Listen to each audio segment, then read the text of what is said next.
स्वार्थ प्रेम की भेंट। नन्हे कान्हा और मालिनी की कहानी। क्या आपने कभी सोचा है कि इस चराचर जगत के स्वामी को सबसे अधिक क्या प्रिय है? क्या उन्हें सोने के महल प्रिय हैं या कीमती रत्न? नहीं, उन्हें तो बस एक निस्वार्थ हृदय और सच्चा प्रेम चाहिए। वृंदावन की गलियों में आज भी उस प्रेम की महक आती है। सदियों पहले इसी पावन भूमि पर मालिनी नाम की एक वृद्ध महिला रहती थी। वो बहुत गरीब थी और फल बेचकर अपना जीवन व्यतीत करती थी। उसके तन पर फटे हुए वस्त्र थे, लेकिन उसके मन में भक्ति का अटूट भंडार था।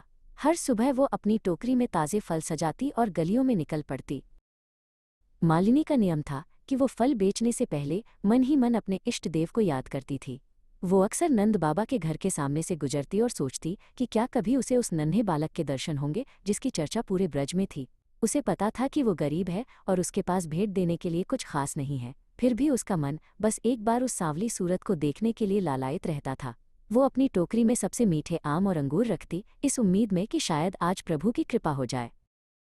उधर नंद भवन में नन्हा कान्हा अपनी बाल लीलाओं में व्यस्त था। कान्हा की सुंदरता का वर्णन करना शब्दों के परे है। उनके घुंघराले बाल, माथे पर मोरपंख और आंखों में पूरी सृष्टि की करुणा। वो आंगन में घुटनों के बल चलते और कभी कभी अपनी नन्ही पायल की छन छन से पूरे घर को गुंजायमान कर देते। माता यशोदा उन्हें माखन खिलाने की कोशिश करती, लेकिन चंचल कान्हा का मन तो बाहर की दुनिया और अपने भक्तों की पुकार सुनने में लगा रहता था। एक दोपहर जब सूरज की किरणें वृंदावन की मिट्टी को चमका रही थीं, मालिनी नंद बाबा के घर के द्वार पर पहुंची। उसकी आवाज में एक अजीब सा खिंचाव था।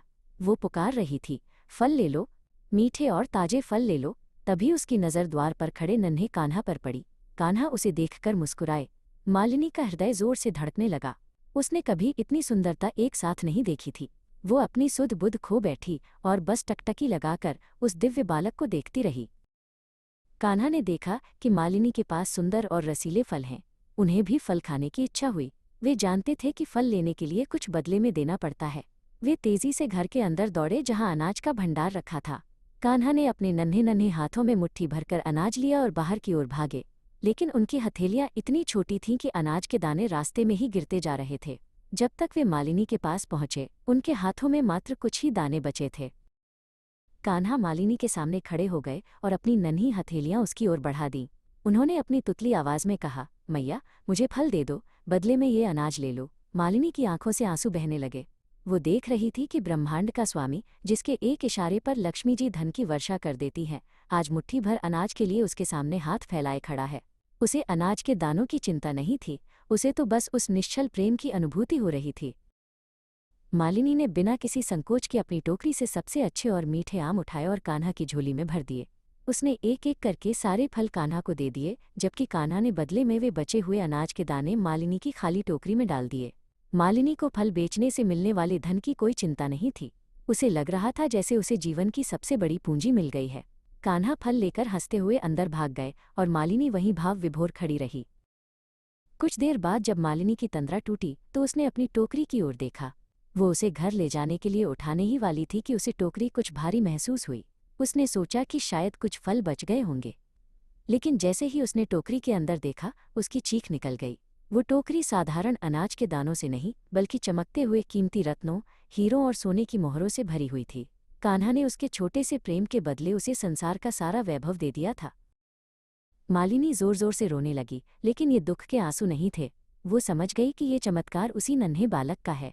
उसने रत्नों की ओर देखा और फिर नंद भवन की ओर। उसने मन ही मन कहा, हे प्रभु, मुझे इन पत्थरों की क्या आवश्यकता?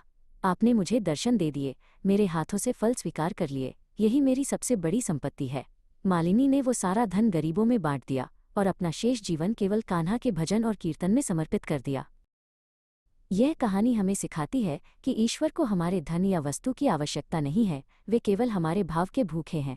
यदि हम निष्काम भाव से, बिना किसी स्वार्थ के अपना सर्वस्व उन्हें अर्पित कर दें, तो वे हमें वह सब कुछ दे देते हैं जिसकी हमने कभी कल्पना भी नहीं की होती। भक्ति में वह शक्ति है जो स्वयं भगवान को भक्त का ऋणी बना देती है। तो आइए हम भी अपने हृदय को मालिनी की तरह शुद्ध करें और प्रेम से कहें, जय श्री कृष्णा।